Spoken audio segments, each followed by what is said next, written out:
So, do you cringe when you hear your voice in video or recorded audio? My guest today is here to share how she helps the professional broadcasting community to improve voices of young reporters.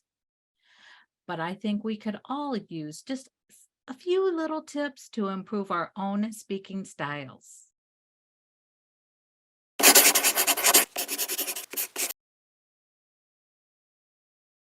Hey, everybody. I am so glad you're here with us today. I am so excited to introduce you to my friend, Susan Murphy, who is a professional voice coach.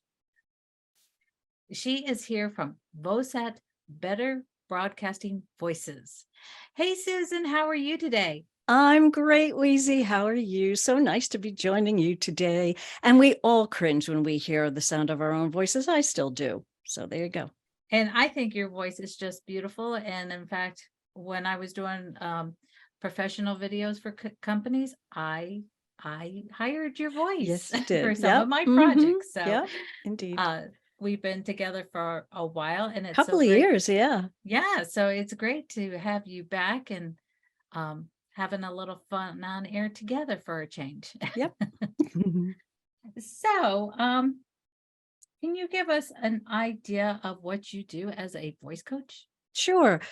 I decided a couple of months ago that I would be channel flipping and I would stop on certain newscasts and I would be seeing young reporters who looked really good. They could definitely shoot a story. They asked the right questions. Their writing, some of them was okay, but their voices are very often just, it doesn't match the rest of what goes on. And I think that's because voice training in journalism school, voice training in newsrooms is put to the back burner anymore because it's all about the technology. Back in my day, we communications majors, even when we wanted to get into television, most of us started in radio, and radio gives you that training. So, having spent more than 40 years in the broadcast business, and my first love will always be radio, and podcasting is becoming a quick second, I decided that I have taken so many lessons. I have developed so many strategies for my own voice that I Mhm. thought maybe I could do this for others. And I ran the idea past a news director friend, and he thought it was a great idea, sent me two of his reporters. I did not charge him. He wrote me a recommendation, sort of hung out my shingle on LinkedIn. And that was 18 months ago. And there is very much a need for this kind of service. And I think I'm upwards now of 70 young broadcasters that I have had the Wow, ability to coach. And I love doing it. that's great. Mhm. And so how do you meet with them?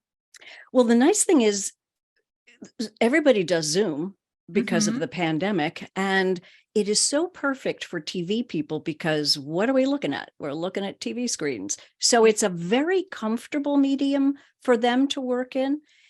And what I normally do is 4 sessions, and the first session is 2 hours. And the thing I always start with is breath work, because that's where your natural, authentic, more beautiful voice can be discovered through breath work.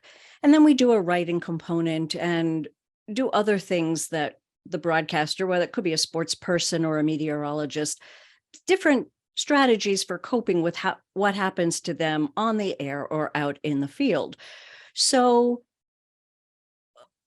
all I'm really trying to do is particularly for young women, and it's an 80-20 split as far as the sexes that I have. It's 80% women, 20% men, Mhm. helping them to really step into a more natural voice. The first thing that happens is their confidence grows. And from that, everything else happens. So not only are they better on air, they're just sort of better in life. They can work a little more quickly. They understand their mission a little bit better. We do a whole um, bunch of segments on their challenges out in the field. And I work with anchors too, and reading copy that's rolling in front of you is its own devilish problem. So I just work them through the problems, and I'm their coach and cheerleader and full of strategies and encouragement. And it works pretty well. I always say they never have to lose me unless they want to at the end of the fourth session. Many have stuck around, and we'll catch up once a month or once every 6 weeks, just for that little bit of extra encouragement, because news directors don't have time for that these days. It's just not possible. So I do Yeah. it. Well, that is a wonderful service that you provide. And I'm going to come back to that teleprompter Okay. question, because so many people want to use it and they don't know how to use it correctly. So, uh, where, what is the correct way in which to use the teleprompter and being able to read it and have your voice not sound like a robot, a reading robot? Well, that is the whole key, isn't it? Are you talking about a prompter that's on a camera in a studio situation, or are you talking about a computer prompter? They have developed those programs. They're not A lot of ideal. people that I would be working with would be like using a smartphone. I have a prompter that I can set up above my camera and it comes out on a shelf, like, so it's mirrored, but it's so that you can look at it on a tablet. And those are the kinds Okay. of teleprompters that I'm talking about, because I work with people who are learning to make their own videos. And so this would be a component that they just might be interested in. Okay. For people who really want to do this, the key is reps. You have to do it over and over and over again, mostly so that you get familiar with the copy that you're reading. Mm-hmm. Ideally, in reading prompter, since you are the one who is controlling the speed, ideally you want to keep the line you are reading right at the middle, right at your eyes. And ideally, when you get really good at this, yes, your lips will sort of be saying the line that's in the middle, but your eyes are slightly ahead. Your peripheral vision, you can develop that a little bit so that you can start to see the lower line, which will Mm-hmm. give you an idea of what's coming next. Is there a period? Do I ask a question? Does something have to change in my voice? Mm-hmm. And that also prevents you from getting prompter stare by using your peripheral vision. But the more you practice it, the better off you will be. Now, if you are trying to do a lot of scripts, that's a lot of practice. And I'm more of a fan of ad-libbing and keeping notes with you to refer to when you need to. We could talk a little bit about some strategies for that. But the prompter thing is so hard to regulate, making sure it's the right speed. Am I reading the Mm-hmm. right words? And then the key is the connection to the copy. If you are not enthusiastic or appropriate or reading at a good speed or not sounding robotics, because you have to key into the words, that's what makes the tone of your voice change, is the words you're reading. It's really hard to do. And for an Yeah. amateur who doesn't do it every day, but you could practice. You could take 15 minutes every day and practice prompter, Yeah. and you're going to get better in due time. You will. Yeah. Because I do a little exercise with my phone with just a recorder, not for the prompter, but just so that I feel more comfortable with the flow of my words and keeping my thoughts cohesive. Because like you, I like the notes. I like a bullet point, and Right. maybe as I'm pulling thoughts together, put something off to the side of what the gist of what I'm trying to talk about. Hmm. But I do this little exercise several times a week where I just put on a recorder. It gives me 10 minutes. I take a subject matter and I just talk about it so that I can just kind of keep everything in a flow, talk about it, learn to keep my thoughts more concise, because myself, a lot of times I'll have a thought and then I'll get excited and then I quickly bring in another thought that doesn't belong quite Me in that too. order. Oh, Lord, I do that all the time. I've watched back some of the podcasts that I've done, and at the beginning, I did that an awful lot. I'm getting better at it, but it's so easy to find yourself on a tangent halfway through a sentence. Yes. And that's something that we have to be cognizant. Yeah, yeah, And, right. but I'm glad to know that you struggle with that because you've been in the business for longer than I have. But I wouldn't say a long time, but longer than I have. I've been in it Mhm. for 10 years and you were saying that you'd been Over in 40. over 40. So you have been in the business for a long time. So Yeah. you must have been an itty bitty baby. Almost, almost. Yeah. I did my first commercial when I was 14 and I graduated college at 20. And so I had my first job at 21 or 21 and a half, something like that. So yeah, I've been in a Yeah. long time. So you've always been interested in being Always. in talking. Is it talking in front of the camera or do you prefer behind the mic? It's a little bit of both, but honestly, always behind the mic.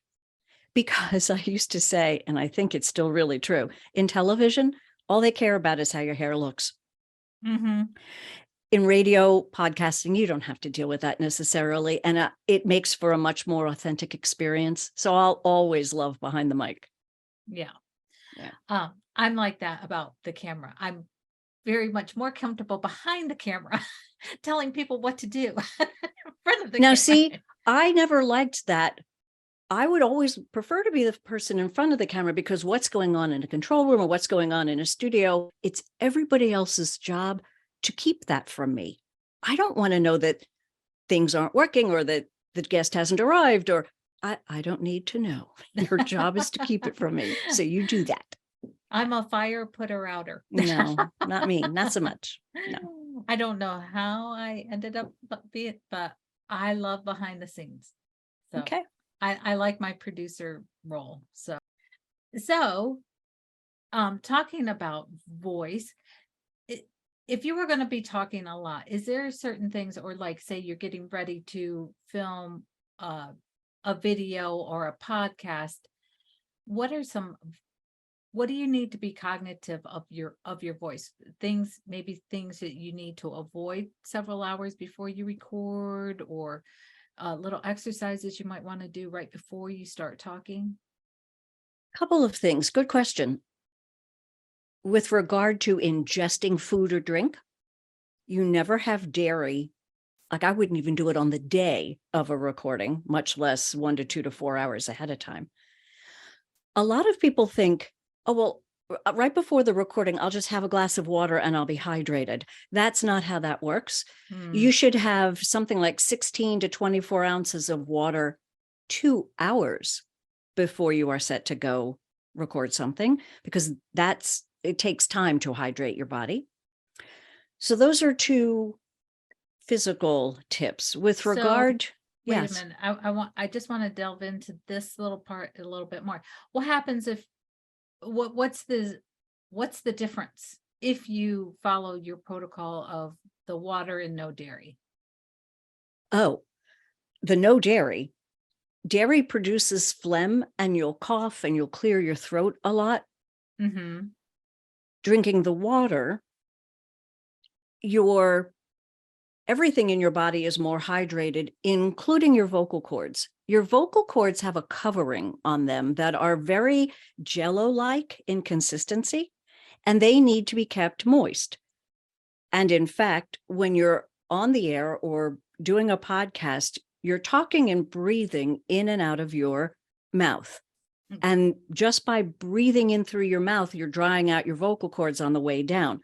So for an hour or more prior to the recording, be quiet if you can, and breathe only in through your nose, because that is automatically hydrating to your throat. Try not to breathe through your mouth before you go on the air. Yes, have a glass of water nearby in case you get a coughing fit, or some people will get dry mouth, which is Mm-hmm. probably more nerves than actually being dehydrated, but have that glass of water, whatever makes you feel more comfortable.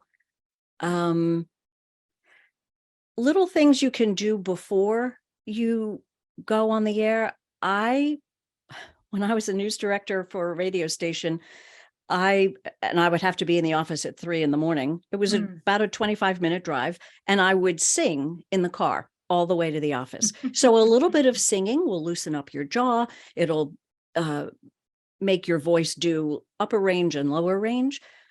You can look up things like jaw exercises. For singers, you would do a lip trill like this.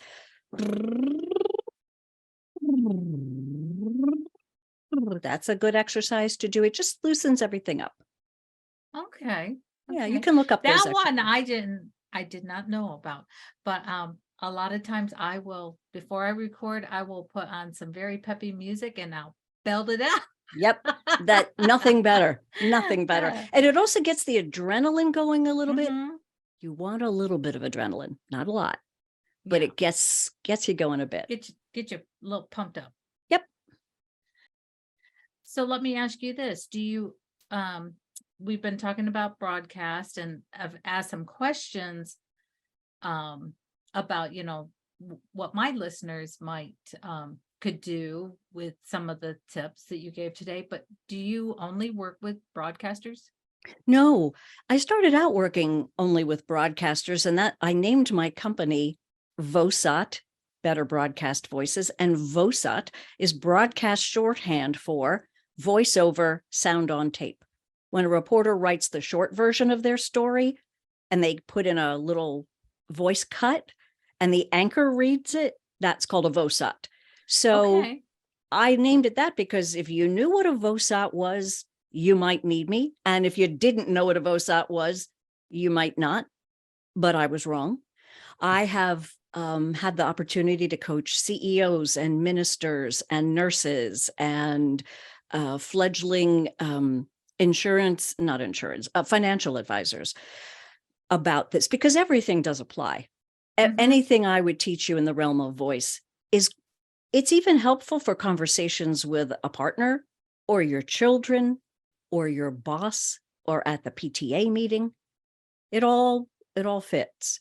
So I'm more than happy to share my expertise with anybody in any walk of life, really. So Susan, do you have any quick tips for us to find your authentic voice? I sure do. The easiest tip I could give you is when you breathe in, make sure that air goes down to the bottom of your diaphragm, goes all the way down into your belly so that you've really breathed in as far as you can go. And then the second tip is so super simple. When I learned this from a singing teacher 25 years ago, I was blown away. Very simple tip. Lower, drop your shoulders. When you do that, it loosens the muscles across the top of your chest, across the top of your back. And when those muscles are loose, let's get real. When we are tense and anxious, where do we carry it? Yeah, hello. So if you can relax, there are some voice coaches who will say, yes, bring them back. And I think for an on-air look, sure, bring them slightly back. But all I care about is that they're down. Down. So take a deep breath in. Lower your shoulders. Lower your shoulders. Yep. Hmm.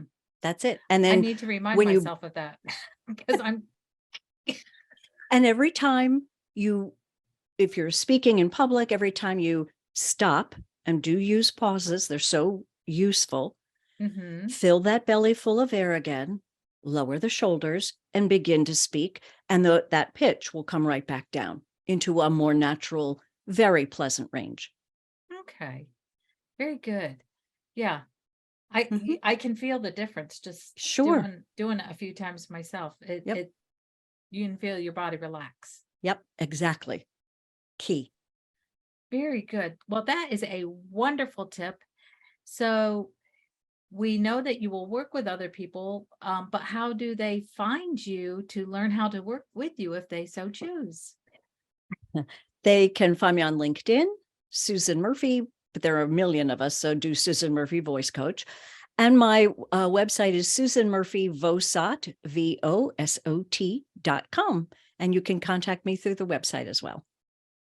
Great. So everybody go look up Susan if you are interested in some voice coaching. Like she said, you don't have to be in video, you don't have to be in podcast or radio or TV.